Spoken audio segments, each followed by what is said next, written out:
Hi and welcome to Our Small Table. Today we're making spicy chicken tenders. Here's our finished dish. Let's see how we got here with a little discussion about how to broil. This is a very simple recipe. It's just a marinade, so I'm just going to put the spices and some water in, add the chicken, and then we'll discuss broiling. Broiling is basically upside down grilling. If you don't have a grill, or if it's raining outside and you already had your meal planned, whatever the case may be, you can always broil instead. I say upside down because in most cases the broiler section of your oven is at the top. There are some ovens where it's actually down at the bottom where that drawer is that most of us use just for storing things. Broiling is a very high heat and it is a direct heat, and it will really only cook small items. You don't want to try and cook an entire thick steak, but small pieces of fish, small pieces of tender beef, small pieces of chicken, they do great under the broiler. That was salt, red pepper flakes, and curry powder.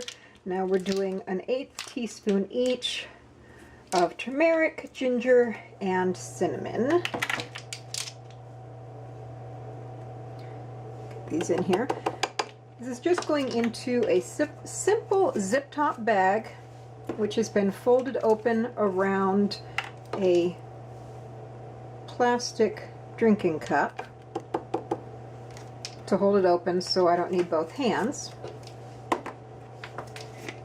And then the chicken will be added to it and it will be let to marinate while the oven preheats. Since you're going up to a temperature in the 500s, it does take a little bit of time to preheat the oven. And finally, an 1/8 teaspoon of paprika.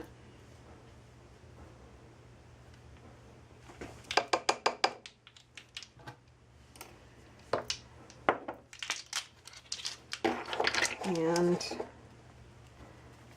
get those mixed together a little bit. And we'll just add the chicken breast tenders or chicken breast pieces, whatever you have.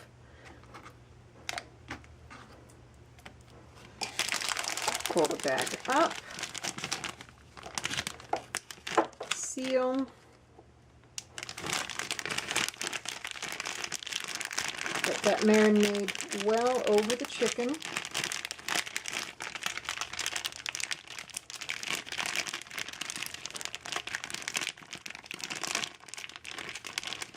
And we'll let that marinade for at least 15 minutes. Now I actually do have an official broiler pan, but my oven is not a full-sized oven. So what I'm using today is a roaster pan with the rack inside. It's lined bottom with foil. This is mainly for easy cleanup, which is important, but it's also because grease that comes off of the meat can catch fire because of the heat levels. That's also why the rack. A broiler pan has a tray with slots in it that moves the grease away from the food so that there's less chance of catching fire. This will do the same job just fine. It keeps the meat up. It also allows for some air circulation. That's not really as important as some people would like to think. Additionally, for cleanup, give that rack a quick spritz with some cooking spray. Now we're going to get that chicken to finish marinating. And then it'll be broiling about 3 to 4 inches from the heat for about 3 minutes on each side. Most of the time your recipe will tell you how many inches from the heat. It's usually either 3 to 4 or 6 to 8. If the recipe doesn't say, I tend to kind of split the difference and put it at 5 inches away, but try and get a sense from what the recipe is intending, whether you need it to be really close to the heat or a little ways away. When this comes out of the oven, which is very quick cook time, about 6 minutes, I shall return. And there we have it. This is pretty spicy for my taste, but you can always adjust the crushed red pepper flakes to account for your household's preferences. Should probably better be served with rice, but I was really in the mood for potatoes, and so I'm serving it alongside some potatoes tonight. Thanks for joining me at Our Small Table. The recipe I've used today is linked in the video description and is available at OurSmallTable.com. Next time we're making apple meatloaf. Click subscribe so you don't miss out.